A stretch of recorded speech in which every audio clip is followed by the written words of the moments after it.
अब आपको ये लग रहा होगा कि भाई यंग लड़कियां फन लविंग होंगी, है ना, टीनेजर 20s में 30s में। तो मेरे प्यारे भाई ऐसा नहीं है। तो नमस्कार दोस्तों, राजा भैया ब्राज़ील वाले में एक बार फिर से आप सभी का हार्दिक स्वागत है। तो दोस्तों एक बहुत इम्पोर्टेंट टॉपिक लेके आया हूँ। कई कमेंट्स आ रहे थे मुझे, कुछ लोगों ने कमेंट किए थे कि राजा भैया ब्राज़ील की लड़कियों का नेचर कैसा होता है। तो उनके जो है नेचर कैसा होता है, इस पे लोगों ने कुछ क्वेश्चन पूछे थे। तो आज हम ब्राज़ीलियन लड़कियों के नेचर पे ही बात करने वाले हैं। तो वीडियो को पूरा देखिएगा, और जो भी ब्राज़ीलियन गर्ल से रिलेटेड जो वीडियोस हैं लड़कियों से, वो सारे वीडियोस की डिस्क्रिप्शन में लिंक है, तो आप देख लीजिए। तो शुरू करते हैं हम लोग। पहली बहुत इम्पॉर्टेंट चीज़ ये है कि जो ब्राज़ीलियन लड़कियां हैं वो बोल्ड बहुत होती हैं। अब बोल्ड से क्या मतलब, कम कपड़े पहनना? नहीं, ये नहीं है ना। बोल्ड से तो मतलब आपका वही होता है, कम कपड़े पहनना, क्योंकि न्यूज़ में आता रहता है कि XYZ बॉलीवुड एक्ट्रेस का बहुत बोल्ड फोटोशूट आया है ठीक है, तो ये वाला वो वाला बोल्ड नहीं है, ठीक है। कम कपड़े पहनने वाला बोल्ड नहीं है, ये दूसरा वाला बोल्ड है। जैसे छोटे बच्चे होते हैं तो पेरेंट्स बोलते हैं ना कि थोड़ा बोल्ड बनो, कोई तुम्हें मार रहा है तो टीचर से कंप्लेंट करो, उसको जवाब दो, है ना, उसको तू भी एक लगा। ये बोल्ड वाली बात कर रहे हैं, ठीक है। हिम्मत है जिसमें, एटीट्यूड है उसमें। तो ये जो लड़कियां हैं ब्राज़ील की, वो बोल्ड बहुत होती हैं, वो निडर होती हैं, फियरलेस होती हैं, कॉन्फिडेंट होती हैं, है ना, डरती वरती नहीं है वो, और फियरलेस है, पूरी कॉन्फिडेंट है। और वो काफ़ी मतलब जैसे ओपन है, जैसे फिज़िकल रिलेशन है, सेक्सुअल रिलेशन है, उन सब में भी वो लोग बिल्कुल ओपन है। वो लोग वो टेंशन नहीं लेते। ऐसा होता है ना कि भाई कुछ कहेंगे, सोसाइटी क्या कहेगी, ये सब वो सब चीज़ें वो लोग टेंशन नहीं लेते। तो वो लोग काफ़ी बोल्ड होती हैं और डरती नहीं हैं। ये नेचर है ब्राज़ीलियन लड़कियों का, और ये कुछ हद तक ठीक भी है, कुछ कुछ चीज़ें, है ना। और शाय भी होती हैं, ऐसा नहीं है कि शाय नहीं होती। ब्राज़ीलियन लड़कियां शाय होती हैं, लेकिन वो इतनी शाय नहीं होती कि मतलब अवॉइड करें। ब्राज़ीलियन लड़कियां जो हैं वो खुद होके आपसे बात करेंगी। वो मतलब ऐसी शर्म नहीं आएगी कि अरे मैं उससे कैसे बात करूं, समझे, किसी लड़के को अप्रोच कर रही हैं, कोई देखेगा, कोई कुछ कहेगा, ये वाला उनका नेचर नहीं होता। वो खुद कॉन्फिडेंटली आके आपसे बात करेंगे, अप्रोच करेंगे। ये चीज़ है ब्राज़ीलियन लड़कियों में खास, ठीक है। तो अगर वो शाय भी होंगी ना, तो भी वो इतनी शाय नहीं होगी। अब जैसे यहाँ कैसा है, भारत में कैसा होता है लड़कियाँ कि वो अप्रोच नहीं करेंगी, और अगर कोई अप्रोच करना भी चाहेगा ना तो वो थोड़ी वैसी हो जाएंगी, अवॉइड करेंगे हो सकता है आई कांटेक्ट अवॉइड करें, ट्राई करें कि दूर हो जाएं वो। तो ऐसा कई बार हो जाता है। मतलब बोल्ड लड़कियां यहाँ पे भी, ऐसा नहीं है, लेकिन इन जनरल हम बात करते हैं कि वहाँ पे शाय लड़कियाँ भी जो हैं वो भी बात करेंगी। अगर आप बात करोगे तो फिर वो आपको अवॉइड नहीं करेगी। शाय भी होगी ना कोई लड़की, तो अगर आप जाके अप्रोच करोगे, बात करोगे, तो वो बात कर लेगी। तो वहाँ की शाय लड़कियाँ भी ऐसी हैं कि ठीक है, शाय है, खुद अप्रोच नहीं कर रही, लेकिन अगर कोई उसे अप्रोच कर रहा है तो वो बात करेंगी। तो ये एक नेचर है ब्राज़ीलियन लड़कियों का। दूसरी चीज़, ब्राज़ीलियन लड़कियां एक्सट्रोवर्ट बहुत हैं। ये सबसे सही चीज़ लगी। मतलब खुद बात करेंगी, जैसे मैंने बताया था ना, दोस्ती करेंगी और खुद अप्रोच करेंगी। स्कूल की लड़कियां भी ऐसे करती हैं। ऐसा नहीं है कि एडल्ट होगी, कॉलेज में होगी, वर्किंग वूमेन होगी तो ही अप्रोच करेगी, बात करेगी, दोस्ती करेगी, ऐसा नहीं है। स्कूल में जो लड़कियां होती हैं वो भी अप्रोच करती हैं। मैंने एक एग्जांपल दिया था आपको, डिस्क्रिप्शन में वीडियो है, Indian girl versus Brazilian girl. तो उसमें क्या हुआ था कि मैं जा रहा था, वहाँ स्कूल्स थे, तो लड़कियां खड़ी थी, कुछ स्कूल की बच्चियां थी यार, वो 16-17 साल की होंगी ऐसे ही। तो क्या हो गया कि एक लड़की ने मुझे रोक लिया, तो बोले रुको। तो मैंने कहा कि भाई क्या हुआ, तो वो हंसने लगी, ठीक है। तो वो छेड़ने वाली चीज़ आ गई, जैसे लड़के करते हैं ना कुछ कुछ चीज़ें। तो ऐसी वहाँ पे मतलब ये उनमें एक्सट्रोवर्ट हैं, बोल्ड हैं। तो ये चीज़ जो है एक ख़ास चीज़ है, ये नेचर है उनका। तीसरी चीज़, वो फेमिनिस्ट हैं वहाँ की लड़कियाँ। अब फेमिनिस्ट जो है ना, वो क्या मतलब हो गया उसका?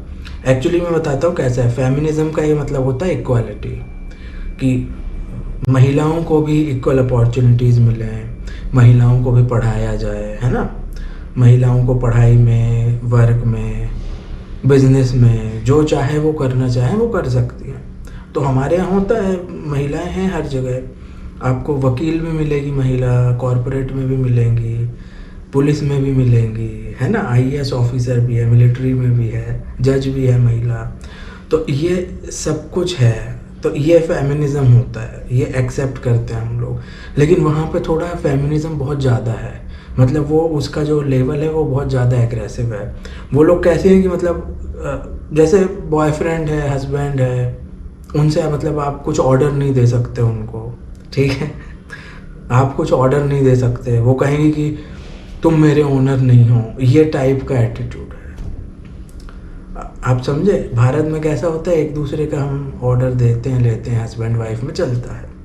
वहाँ पे उनका नेचर अलग है, वहाँ पे तुम मेरे ओनर नहीं हो, है ना। और ऑर्डर अगर आप थोड़ा बहुत दोगे तो उनको अच्छा नहीं लगेगा, भले वो कुछ ना बोले लेकिन उसको अच्छा नहीं लगेगा, फिर वो कहीं कभी पॉइंट आउट कर सकती है। तो ये चीज़ है, फेमिनिज्म वाला जो फैक्टर है ये बहुत ज़्यादा है और एग्रेसिव है।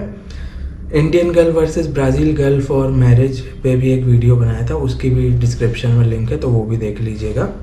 तो ये चीज़ है, ब्राज़ीलियन लड़कियों का नेचर ऐसा है कि उनको एक टोटली लिबरल लड़का चाहिए होता है, बिल्कुल टोटली होता है ना फुद्दू लड़के, उनको उस टाइप का लड़का चाहिए होता है कि टोटली लिबरल है, जो कुछ नहीं बोले, है ना, वो कुछ करे, वो कहीं अकेली चले जाए, कोई कुछ उसको बोले ही ना, कोई रोक टोक ना हो, इस टाइप का उनको लड़का चाहिए रहता है। तो क्या ब्राज़ील में सारे लड़के ऐसे नहीं? ऐसे नहीं हैं, ब्राज़ील में ऐसे लड़के नहीं हैं सारे, इसीलिए फिर वहाँ पे भी तलाक वलाक, सेपरेशन, है ना, ब्रेकअप, ये सब चीज़ें होती हैं। और वहाँ पे भी ये सब चीज़ों के केसेस हैं। और फिर आपने देखा है बहुत सारी ऐसे सिंगल रहती हैं महिलाएं, बच्चे हैं, तो ये सब चीज़ें होती हैं, है ना। तो उनको वहाँ पे उनका नेचर ऐसा है कि उनको बहुत आज़ादी चाहिए, उनको बहुत स्पेस चाहिए, ये चीज़ है। स्पेस उनको बहुत ज़्यादा चाहिए, हस्बैंड कुछ ना बोले, हम जो चाहें वो करें, आज़ादी उनको ज़्यादा चाहिए, ये सब चीज़ें वहाँ पे ज़्यादा है, ठीक है। तो ये फेमिनिस्ट वाला एटीट्यूड है, और वो सारी महिलाओं में है। कोई सीधी सादी भी होगी ना तो भी उसमें रहेगा थोड़ा बहुत। तो ये चीज़ होती है। तो अभी चौथी चीज़ पे ये बहुत अच्छा लगा, ठीक है, फन लविंग है। फन लविंग तो ब्राज़ील के सारे ही लोग हैं और महिलाएं भी हैं। अभी हम लोग महिला के टॉपिक पे बात कर रहे हैं तो उसी पे हम फोकस कर रहे हैं। बहुत फन लविंग है, अकेले भी वो घूमने चले जाएंगे, है ना, जैसे हम सोलो ट्रैवल करते हैं तो ऐसे सोलो ट्रैवल भी कर लेंगी, बीच बीच पे जाना है अकेले चली जाएंगी, ऐसे आपको दिखेंगी। आप बीच पे जाओगे तो कोई आपको अकेली भी लड़की दिख सकती है। तो ऐसे वो नहीं होते कि भाई हमें, अब भारत में कैसा है कि भाई गर्ल्स का ग्रुप जाएगा लड़कियों का है ना, लड़की हो तभी जाएगी जब फ्रेंड्स आएंगी उसके, नहीं तो अकेले नहीं जाएगी। ये थोड़ा जो है ना, कॉन्फिडेंस कम है, शाय, ये सब चीज़ें वहाँ नहीं है। वो बिंदास है बिल्कुल, वो जाएंगी बीच पे, मान लो अकेली चली गई, दोस्त बना ली, है ना, फ्रेंड्स बना लिए, लड़कों से बातें करने लगी, काउ ड्रिंक मार ली उन्होंने ऐसा टाइप का नेचर है बिल्कुल, जैसे लौंडे होते हैं ना अपन लोग, उस टाइप का नेचर है कि भाई मैं गया वहाँ, मिला, कोई बातचीत होने लगी, है ना, को वहीं उनकी डेटिंग हो गई, ऐसा भी हो जाता है, कभी कभी केसेस हो सकते हैं। तो ऐसी हैं वहाँ पे। जैसे एग्जाम्पल मैं देता हूँ, जैसे मेरी फ्रेंड है अलिनी जी, तो उनका भी वैसे ही नेचर था, बिंदास थी। हम दोनों में एज गैप था, है ना, वो मुझसे बड़ी हैं एज में, लेकिन वो घूमने गई मेरे साथ तो उसमें कोई टेंशन नहीं था, हम लोग आराम से गए घूमने, है ना। वो खुद बोल रही थी कि चलो यहाँ जाएंगे, ठीक है। मैंने था ना एक्सट्रोवर्ट हैं, बोल्ड हैं, वो उन्होंने ये नहीं सोचा रही ये फॉरेनर है, ये कैसा होगा लड़का, मैं जाऊँ कि नहीं जाऊँ आप समझ रहे हो बात को, कि भारत में मान लो कोई लड़की है, वो 10 चीज़ें सोचेगी, फिर कुछ बहाना मार देगी, नहीं मेरे घर में अलाउ नहीं कर रहे, मुझे कहीं जाना है, मुझे काम है, ये सब चीज़ें नहीं है वहाँ पे, ठीक है। तो वहाँ की जो महिलाएं हैं वो एक्सट्रोवर्ट है, फन लविंग है, बिंदास है, बिल्कुल बिंदास वर्ड ही करेक्ट है उनके लिए। तो अलिनी जी के साथ जो मैंने वीडियोस बनाए थे उन वीडियोस की भी लिंक डिस्क्रिप्शन में है, तो वो भी आप देख सकते हैं। तो आपको एक जो ब्राज़ीलियन महिला है उसका आपको इंट्रोडक्शन वैसे ही मिल जाएगा, हम लोग कैसे घूम फिर रहे थे, तो वो है। तो कुछ जो लड़कियां हैं वो जैसे बियर वियर भी पीती हैं, तो इन सब चीज़ों में भी वो लोग हैं कि भाई फन लविंग है, चलो एक आध बार है ना बियर वियर पी ली तो क्या हो रहा है। तो ऐसा हो गया, मतलब ये तो उनके कल्चर में ही है पार्ट। तो सारी लड़कियां नहीं पीती और कुछ कुछ हैं लड़कियां जो पीती हैं, ऐसा नहीं, काफ़ी सारी हैं। अब आपको ये लग रहा होगा कि भाई यंग लड़कियां फन लविंग होंगी, है ना, टीनेजर 20s में 30s में। तो मेरे प्यारे भाई ऐसा नहीं है। और 40s 50s और इवन 60s की जो भी महिलाएं हैं वो भी लाइफ एंजॉय करती हैं। आप समझे बात को, वहाँ पे 60 साल तक कोई बूढ़ा नहीं होता। सीनियर सिटीज़न वाली जो एज है वो 60 पे आती है। ये वेस्टर्न कंट्रीज़ में है सब, है ना। वहाँ पे 60 टच हुआ है तो फिर वो सीनियर सिटीज़न होता है व्यक्ति या महिला। उसके पहले वो सब यंग ही रहते हैं। मतलब आपको 50s में महिलाएं दिख जाएंगी जो बिल्कुल जीन्स पहन रही हैं, टी शर्ट पहन रही, बढ़िया घूम रही हैं, है ना, घूम रहे हैं, बीचेस पे जा रहे हैं। 50s में भी आपको मिल जाएंगे। मैंने बताया आपको 60 तक कोई वो वहाँ बूढ़ा है, एजड है, ये सब कुछ नहीं है। 60 साल तक बंदा जवान है। ये एटीट्यूड भी मुझे बहुत अच्छा लगा, है ना। फन लविंग है, अपने फिटनेस पे ध्यान दो। 60 साल की महिलाएं भी जिम जाती हैं वहाँ पे, तो ये चीज़ होती है ना। 50-60 साल की महिलाएं भी जिम जाती हैं। हमारे यहाँ क्या होता है, अरे भाई 40s में आ गए, 50s में आ गए, भाई धर्म करो धर्म वाली उम्र आ गई है, धर्म करो, पूजा पाठ करो, ये वो अच्छी बात है, वो करना चाहिए। वहाँ के भी लोग धर्म करते हैं, चर्च जाते हैं, और हर उम्र के लोग चर्च जाते हैं, धार्मिक हैं। लेकिन ऐसा नहीं है कि उन्होंने कुछ डिफ़ाइन किया है कि हमें बुढ़ापे में ही धर्म करना है, 50 के ऊपर हम बूढ़े हो गए और धर्म करना है, ऐसा नहीं है। हर उम्र के लोग वहाँ चर्च जाते हैं, छोटे बच्चे भी जाते हैं, 60-65 साल वाले भी जाते हैं, 70 साल के भी जाते हैं, लेकिन वो लोग लाइफ एंजॉय भी करते हैं। वो जो होता है ना कि जो महिलाएं हैं जो मतलब घर पे रह रही हैं, ज़्यादा फन एक्टिविटीज़ नहीं कर रहे, वो लोग कौन होते हैं, वो फिर वो जनरली 60s में होंगे, 70s में होंगे। वो मतलब फिर वो सच में वो बुढ़ापे वाले उसमें आ जाते हैं ना कि भाई हम तो बस खुश हैं, तुम लोग जाओ घूम के आओ, मैं जैसा हूँ, जल्दी सो जाओ, जल्दी उठ जाओ। मेरा जो लाइफस्टाइल है ना 9 बजे सो जाने का और सुबह 5 बजे उठने का, ये वहाँ 80 साल के लोग करते हैं ये मेरा लाइफस्टाइल ब्राज़ील के 80 साल के उम्र के लोगों वाला है, ठीक है। इसीलिए वहाँ पे एक साहब थे, वो हंस भी रहे थे, उनकी उम्र 65 साल थी और वो कह रहे थे कि मैं उनका पिताजी हूँ तो ये हो गया था केस, एक बार बताऊँगा कभी डिटेल में। बहुत फ़नी केस था, मुस्कुरा रहे थे। मैं जल्दी उठता हूँ और जल्दी सोता हूँ और 11 बजे खाता हूँ, शाम को 6 बजे डिनर कर लेता हूँ। ये जो लाइफस्टाइल है वहाँ पे 75, 80, 85 इस उम्र के लोग वहाँ पे फॉलो करते हैं, जो मैं करता हूँ, ठीक है। तो ऐसा था। तो दोस्तों हमने आपको बताया कि ब्राज़ीलियन लड़कियाँ कैसी हैं। ऑब्वियसली नेचर अच्छा है, अगर आप वहाँ जाते हो तो आपको अच्छा फील आएगा, क्योंकि भारत में कैसा होता है ना, बहुत ऐसा होता है, कई बार इंट्रोवर्ट होती हैं लड़कियाँ, ज़्यादा आप वो अप्रोच आप करोगे तो भी कई बार वो शाय होती हैं, अवॉइड कर सकती हैं, है ना। अभी तो समय बदल गया है, लेकिन वहाँ जो है ना वो लोग बिल्कुल टेंशन फ्री हैं।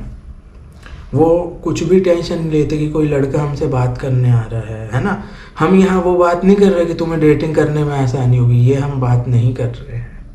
हम इन जनरल बात कर रहे हैं नेचर कैसा है, कि भाई आप किसी से बात करोगे तो वो महिला का क्या रिएक्शन होगा, क्या वो शाय होगी, क्या वो आपको अवॉइड करेगी, नहीं ऐसा नहीं होगा। हम ये बात कर रहे हैं। तो अगर आप वहाँ जाओगे ना तो आपको बिल्कुल वो टेंशन फ्री है महिलाएं, वो लोग टेंशन नहीं लेते कि कौन बात कर रहा है, कौन है ना। हम तो यहाँ जो है लड़कियां हैं, बच्चियां हैं, उनको घर पे ही बता देते हैं पेरेंट्स कि भाई लड़कों से दूर रहना, अननोन लड़कों से बात नहीं करना, ऐसा है, तो वो भी थोड़ी उसी में रहती हैं कि भाई कोई अप्रोच करेगा तो अवॉइड करो।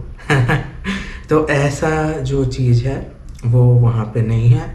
हर देश का अपना अपना कल्चर होता है, मैं हमेशा बताता हूँ, यहाँ का अपना है, वहाँ का है, वहाँ का है, वहाँ का भी अच्छा है, जो हमारे यहाँ होता है वो भी सही है ना। तो एक छोटा सा इंट्रोडक्शन में लेके आया था ब्राज़ीलियन लड़कियों के नेचर पे। कमेंट करके बताइएगा वीडियो कैसा लगा, और कोई टॉपिक्स हैं जो ब्राज़ील के आप चाहते हैं वीडियो, वो भी कमेंट कर दीजिएगा। वीडियो देखने के लिए बहुत बहुत धन्यवाद। जय हिंद, भारत माता की जय, वंदे मातरम।